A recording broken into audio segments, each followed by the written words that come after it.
माइती ससुरालीतर्फ छोरी टाढा भएको, छोरी झन् प्यारी, ज्वाइँ पनि प्यारा, यता घरतिरका छोराछोरी चाहिँ ठिक ठिकै, बुहारी चाहिँ दिक्क। बुहारी चाहिँ दिक्क होइन। एक नम्बर कुरो हजुरले के बुझिबक्सोस् मर्जी होला भने छोरी र बुहारीमा फरक गर्न खोजेको चाहिँ होइन, तर छोरी कहिले पनि बुहारी बन्न सक्दिन, बुहारी कहिले पनि छोरी बन्न सक्दैन। छोरी मेरै छोरी म कहाँ आई भने आमालाई पनि जे पनि भन्छ, मलाई नि जे पनि भन्छ, त्यहाँ चाहिँ हजुरको पर्दा हुँदैन। हजुर उसले जे भन्छ त्यो कुरो सकिया पुर्याइदिन्छ, नसकिया भए कुरो हुन्छ। बुहारी खुलेर पनि भन्न सक्दिन।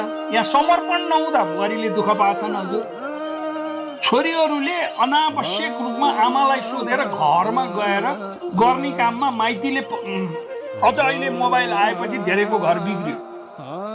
पहिला त खबर आउन अलिक ढिला हुन्थ्यो, अहिले त मोबाइल छ, तुरुन्तै आमा बिहानमा चाहिँ मलाई यस्तो भएको थियो, यसो भने हजुरको ज्वाइँले म त माइत आउँछु भने चाहिँ आइज छोरी भन्ने आमा भए।